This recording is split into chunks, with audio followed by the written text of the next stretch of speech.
গল্প শোনাবো তাই এসো দলে দলে, রূপকথা সত্যি হয়ে গেল বলে, সোনা কাঠি ছুঁয়ে থাকা অলি থেকে গলি।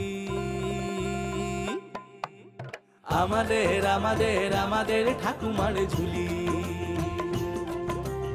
আমাদের আমাদের আমাদের ঠাকুমার ঝুলি।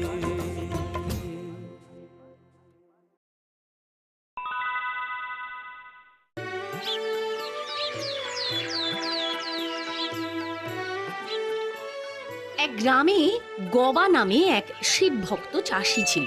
সকালে শিব পুজো না করে সে জলস্পর্শ করত না। তার কাছে সম্বল বলতে একটি মাত্র ষাঁড়, তার সাহায্যেই সে চাষ করে। নমঃ শিবায়। তোমার পুজো হলো কি গো? নমঃ শিবায়। নমঃ শিবায়। বলি আর কতক্ষণ? ভক্তিতে তো একেবারে গদগদ। তাও যদি তোমার ভগবান মুখ তুলে চাইতেন। নমঃ শিবায়। বলি এবার কি চা জল খাবে? প্রতিদিন সকালে উঠে এক বুলি আওড়াতে আওড়াতে আমার জীবন একবার শেষ হয়ে গেল। নমঃ শিবায়। জানিসই তো আমি ওই ভোলা মহেশ্বরকে জল বাতাসা না দিয়ে মুখে জল তুলি না। রোজই একই কথা কেন বলিস? হ্যাঁ, বাবার আশীর্বাদই তো আমাদের সংসারটা চলছে। ছাই চলছে, এমন চলার যেন কারণ না চলে। নুন আনতে পান্তা ফুরোচ্ছে। তোমার বাবা ভোলা মহেশ্বরের কাছে তোমার দুঃখের কাঁদুনি একটু গাইতেও তো পারো নাকি? যদি বাবা মুখ তুলে চান। চাইবে চাইবে, বাবা ভোলেশ্বর আমার দিকে ঠিক একদিন চাইবে। যবে চাইবেন তবে আমি স্বর্গে যাব। এখন আমি গেলাম। স্বর্গে? পরন চা খেতে তোমার আসতে হয়, এসো না আমি চললাম। আমি কিন্তু 14 বার চা গরম করতে পারবো না বলে দিল।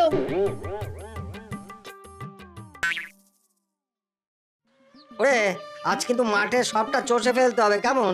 নাহলে কিন্তু বউ আমায় আস্ত রাখবে না। বেশ বেশ, কাল বীজ ছড়াবো, কেমন?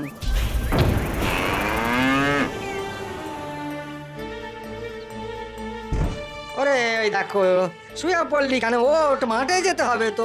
কি করে রে?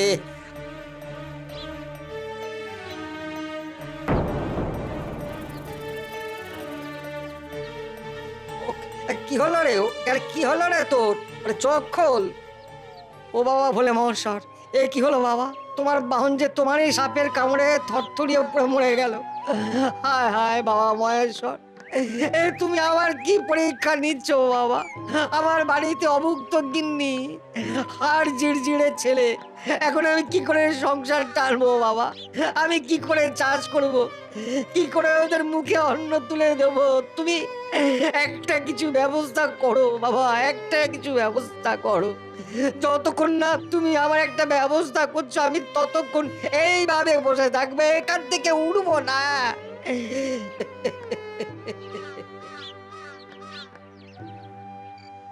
কাঁদতে কাঁদতে একসময় ষাঁড়ের উপর মাথা রেখেই গবা ঘুমিয়ে পড়ে। এমন সময় বাবা দেখ, আমি এসেছি।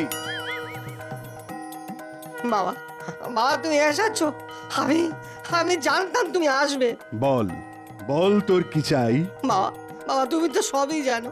দেখো বাবা, আমার এই একটা মাত্র ষাঁড়, সেও মরে গেল। এখন আমি মাঠে চাষ করব কি করে? ফসল ফলাবো কি করে? বাবা বাবা আমার একটা ষাঁড় চাই।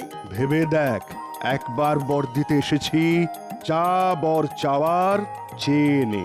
বারবার করে চাইলেও আমি কিন্তু দেব না, তাই যা চাইবি ভেবে চা। আমার আর কিচ্ছু চাই না বাবা, সারাক্ষণ আমার একটা ষাঁড় থাকলেই হবে। ভেবে বলছিস তো? পরে এসে বললে আমি কিন্তু আর কিচ্ছু করতে পারবো না। না বাবা, আমি একদম একদম ভেবে বলছি, আমার সঙ্গে যারা সারাক্ষণ একটা ষাঁড় থাকে তাহলেই হবে। বেশ, তথাস্তু।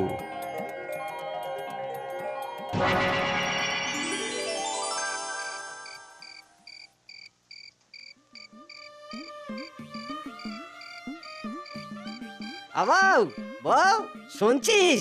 আরে ও বউ। এখনো মরিনি। বলি সারা দুপুর ছিলে কোথায়? খেতে এলে না যে? রে ওরে আজ এক মহাকাণ্ড হয়ে গেছে। সে তো তোমার নিত্যদিন নতুন নতুন কিছু কাণ্ড হয়েই চলেছে।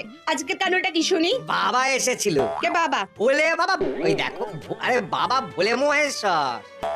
কি মাথাটা কি গেছে নাকি নাকি নেশা করে এসেছো? ওটাও আর বাকি থাকে কেন বললো? না রে বউ, আজ মাঠের পথে যখন যাচ্ছিলাম তখন একটা সাপের কামড়ে আমার ষাঁড়টা না মরে গেল, আর আমিও নাচর বান্দা হয়ে বসে রইলাম। যতক্ষণ না আমার ষাঁড় ফিরছে আমিও বাড়ি ফিরবো না। তারপর বাবা ভোলে মহেশ্বর এসে আমাকে বর চাইতে বললো, আর আমি আমার ষাঁড় চেয়ে নিলাম। হ্যাঁ, কি বললে তুমি? বললাম মহেশ্বর তোমাকে দেখা দিলেন, আর তুমি বাবার কাছে টাকা পয়সা না চেয়ে ষাঁড় চাইলে। আমি চাইলাম আর পেয়েও গেলাম। কেমন বুদ্ধি করলাম বল? মরণ দশা আমার পোড়া কপালে।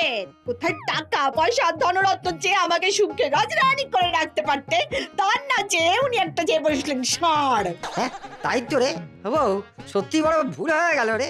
বাবা বারবার বলেছিল বটে, কিন্তু আমি ষাঁড় চেয়ে বসলাম। কিন্তু তুমি গবে থেকে বিয়ে করছিলাম কে জানে বাবা। কাল সকালে আমি বাবার কাছে আবার যাবো। হ্যাঁ তুই তুই তুই রাগ করিস না বউ, কাল দেখবি আমি ঠিক টাকা পয়সা চেয়ে আনবো।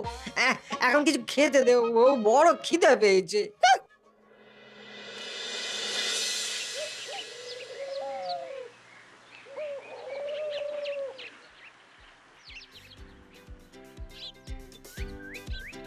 আয় আয় তাড়াতাড়ি আয়, সকাল সকাল না গেলে বাবা মহেশ্বরকে ধরতে পারবো না। কত ব্যস্ত তিনি, তারপর আবার তার যা ভুলো মন। তুই তো সবই জানিস, এতদিন বাবার সঙ্গে সঙ্গে থেকে তো সবই তুই বুঝেছিস।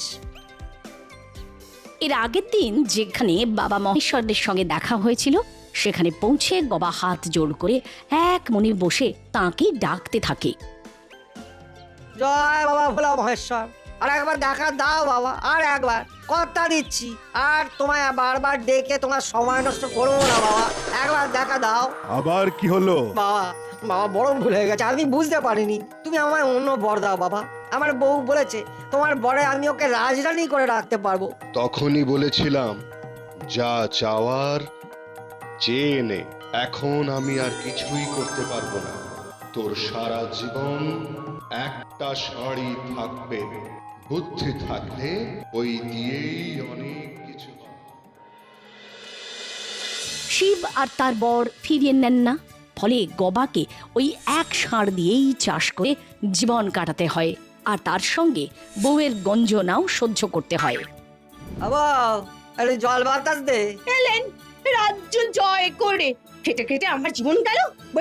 বলি কোথায় শিবের বরে সুখে শান্তিতে দিন কাটাবো, তাও এই গবেটের পাল্লায় পড়ে আমার সেটি হলো না।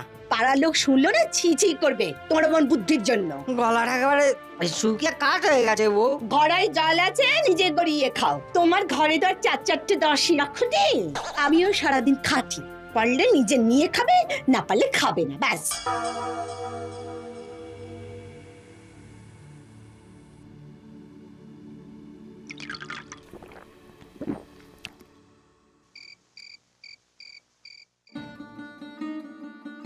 হ্যাঁ গো, বলি শিব তোমায় কি বর দিয়েছিল? কি আবার, সবই তো জানিস। ওই একটা করে সারা জীবন আমার সঙ্গে থাকবে। বেশ বেশ বেশ, এবার যা করার আমি করব। তুই আবার কি করবি বউ? তোমার দ্বারা তো কিছু হলো না, যা করার আমাকেই করতে হবে। ও বউ, আমার বল, আমিও যদি কিছু করতে পারি। তোমায় কিছুই করতে হবে না, তুমি পাশ ফিরে ঘুমিয়ে পড়ো।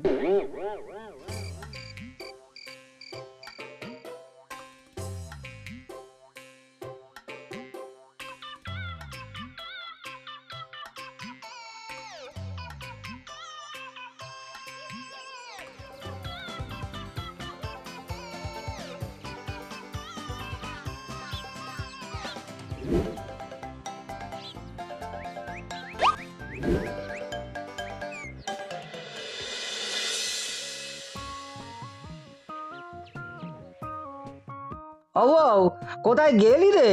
কি হলো কি, চেঁচাচ্ছ কেন? আরে কোথায় ছিলিস? এই আমার ষাঁড় কোথায়? এই নাও 100 টাকা। এত টাকা কোথায় পেলি বউ? তোমার ষাঁড় বিক্রির টাকা। একটা ষাঁড় ছিল, তাই দিয়ে চাষবাস করে খাচ্ছিলাম, তুই সেই পথ বন্ধ করে দিলি। হ্যাঁ, আমার ষাঁড় তুই বেচে দিলি। আরে কেন কেন এমন করলি বউ? এখন আমাদের সংসার চলবে কি করে? একটা ষাঁড় ছিল, তাও চলে গেল। আর ওই 100 টাকাকে আমরা কদিন খাবো বউ? তুমি চুপ করো তো, এবার যা করবার আমিই করব। তুমি শুধু দেখে যাও। তোমাকে যদি আমি 1 বছরের মধ্যে বড় লোক না করে দিয়েছি তো কি বলেছি? ও বউ, বউ রে, কি সর্বনাশ করলি রে বউ, কি সর্বনাশ করলি! যদি সত্যি সত্যি শিব ঠাকুর তোমায় বর দিয়ে থাকে তাহলে চমৎকার এক্ষুনি হবে। আরে তোর কি মাথা খারাপ? ওই তো বুদ্ধি কাজ করেছে তাহলে। জয় শিব ঠাকুরের জয়, জয় শিব ঠাকুরের জয়। আমি তো তোকে আগেই বলেছিলাম। তুমি চুপ করো, বুদ্ধি ঠিক। গবার মনে পড়ল দেবাদিদেব মহেশ্বর বলেছিলেন সারা জীবন তার কাছে একটি করে ষাঁড় থাকবে। তোর সারা জীবন একটা ষাঁড়ই থাকবে। এরপর থেকে প্রতিদিন একটা একটা করে নতুন নতুন ষাঁড় বিক্রি করে বড় লোক হয়ে যায় গবা আর তার বউ। For more updates, subscribe to our channel, click the show links and enjoy watching the videos.